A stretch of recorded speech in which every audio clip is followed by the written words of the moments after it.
नमस्कार दोस्तों, मैं सतीश सुमन आपके अपने YouTube चैनल श्रेष्ठ भारत में आपका स्वागत करता हूं। दोस्तों, हमने पिछली वीडियो के माध्यम से पढ़ा था कि तथागत बुद्ध ने किन किन स्थानों पर अपना वर्षावास व्यतीत किया। आज की वीडियो में पढ़ेंगे हम आजीवक संप्रदाय के बारे में, जो प्राचीन भारत में काफ़ी प्रचलित था।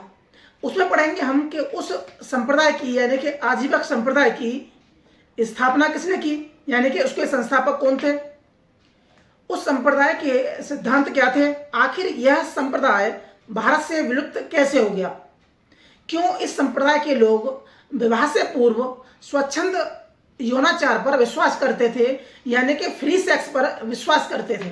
तो जिन्होंने अभी तक हमारे चैनल को सब्सक्राइब नहीं किया है तो प्लीज़ चैनल को सब्सक्राइब कर लें, बगल में जो बेल आइकन है उसे भी क्लिक कर दें ताकि हमारी हर वीडियो का नोटिफिकेशन आप तक पहुंचता रहे। तो पढ़ेंगे हम विस्तार से आजीवक संप्रदाय और उसके सिद्धांत और संस्थापक के बारे में।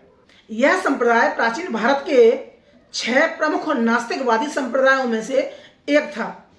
इसे भौतिकवादी संप्रदाय के नाम से भी जाना जाता है। संप्रदाय बौद्ध धर्म और जैन धर्म के समकालीन था, लेकिन फिर भी भारत से यह संप्रदाय पूरी तरह से विलुप्त हो गया।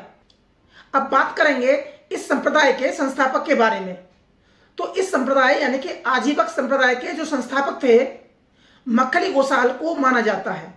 इनका जन्म एक गौशाला में होने के कारण इनके नाम के पीछे गौसाल लग जाता है। जैन परंपरा के अनुसार मक्खली मंख शब्द से बना है।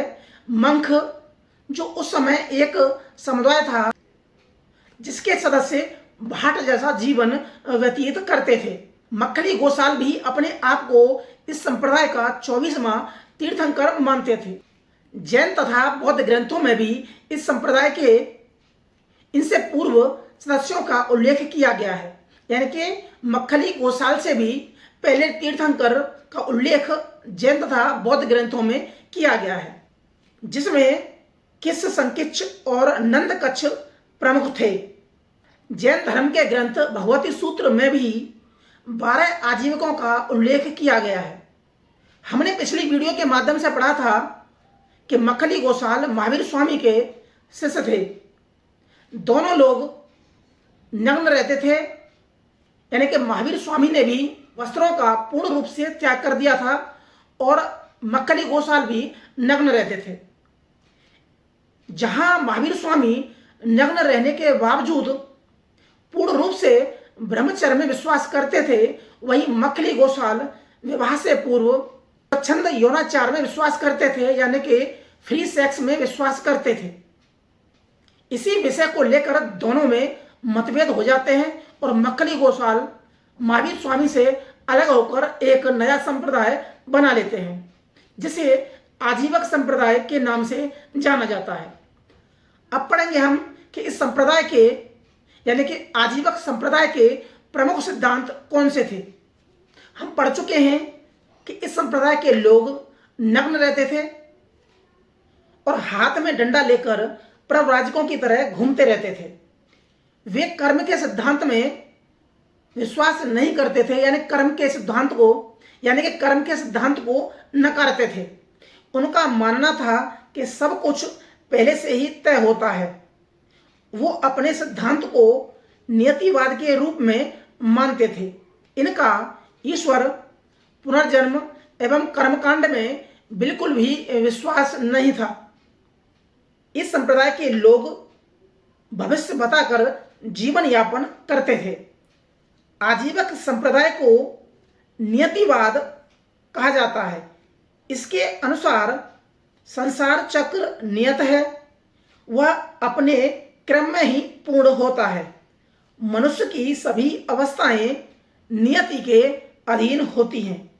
घटनाएं स्वयं घटती हैं, उनका न तो कोई कारण होता है न कोई पूर्व निर्धारित शर्त होती है।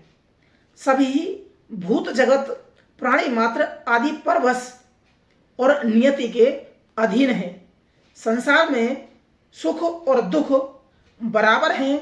जैसे सूत की गेंद फेंकने पर उछलकर गिरती है और फिर शांत हो जाती है, उसी प्रकार ज्ञानी और मूर्ख सांसारिक कर्मों से गुजरते हुए अपना दुख का अंत करते हैं। मध्यम निकाय के अनुसार एक साथ भोजन करने वाले युगल से, गर्भवती स्त्री से या दूध मोह बच्चे की मां से भोजन ग्रहण नहीं करते थे ये आजीवक संप्रदाय के लोग। पाणिनि ने भी 3 तरह के दार्शनिकों की चर्चा की है और वो दार्शनिक है नास्तिक, आस्तिक और दृष्टिवादी। आजीवकों को दृष्टिवादी माना गया है। आजीवक संप्रदाय का स्पष्ट उल्लेख बौद्ध ग्रंथ दीघ निकाय के सम्मन फल सूत्र में मिलता है। मौर्य वंश के सम्राट अशोक और उनके पौत्र दशरथ ने आजीवकों के लिए बराबर की पहाड़ियों में गुफाओं का निर्माण कराकर इनको समर्पित किया था। अशोक ने भी अपने अभिलेखों में प्रचलित पंथों में संघ यानी कि बौद्ध, निर्गंथ यानी कि जैन तथा आजीवकों का उल्लेख किया है। तो दोस्तों आज पढ़ा हमने आजीवकों के बारे में। अगर आपको वीडियो पसंद आती है तो उसे लाइक करें, कमेंट करें, शेयर करें और चैनल को सब्सक्राइब करें। तो आज के लिए सिर्फ इतना ही। मिलते हैं हम अगली वीडियो में। तब तक के लिए नमस्कार।